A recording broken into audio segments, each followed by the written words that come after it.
All night I got nothing but time. She sat on my lap. I like how she grind. Feel her, she feel me. Here's my heart and here's the key. This is what I couldn't believe. Fell in love with the freak. I need her, I need her. She getting low, she on the floor. She got me wanting more, and this is how the shit go. She dancing naked and I fell in love, addicted to her. I can't get enough of her. Nothing but his on his all she got on her. She all over me. She let me touch on her. Bad as hell, her mama a keeper. After the club, red black gon' freak her. Blessing for me, and now I'm gon' tell her I can't believe I'm in love with. Hey, what up? Once again, hello to Brogo's album review. On this channel, I'm gonna review the third album by the late George Michael called Older, Older, which came out in 1996, and it was his third studio album under Virgin Records. Yeah, it was his first album since 1990's Listen Without Prejudice. The 5.5 year gap was due to a legal battle that Michael experienced with his record company. Michael dedicated 3 years to recording of Older, and the album found him exploring new musical territories in a more serious fashion compared to his previous work. Yeah, like that's from the Wikipedia stance.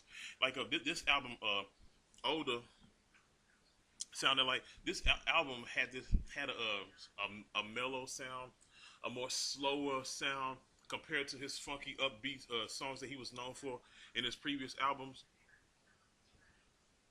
He recorded this between '93 and '96. It dropped, I think, like around it dropped in May 13, 1996, and like it had a singles like Jesus to a Child, which is the first song.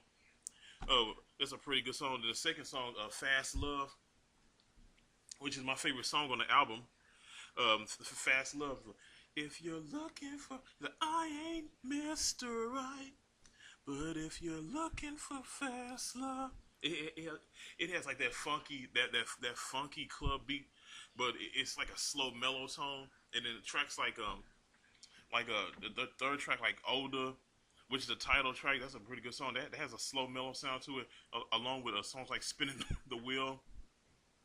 It doesn't really matter.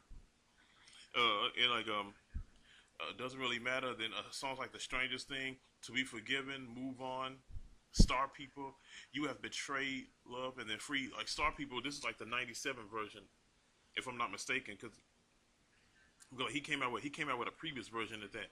Like what also it says at the time of release, the album was a huge commercial hit, particularly in Europe, but was received in America with lukewarm critical approval. Oh yeah, they kind of I remember seeing this in People magazine way back in '96 about this very album right here.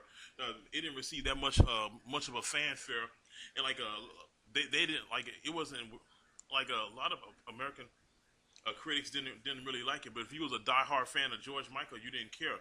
You still liked it.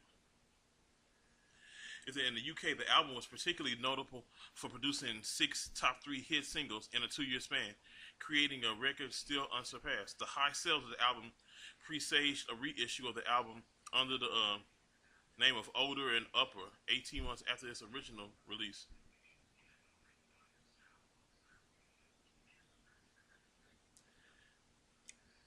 Yeah, yeah, like this album, like it's okay, but like compared to his previous but this album's okay, but like it's not better than his previous tracks.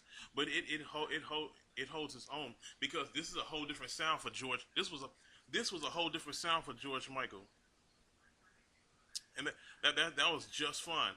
Okay, like if it had that jazz feel to it.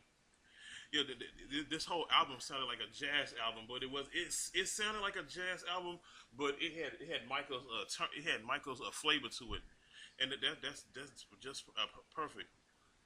Okay, this is a good album if you're a diehard fan of George Michael. R.I.P. Georgios.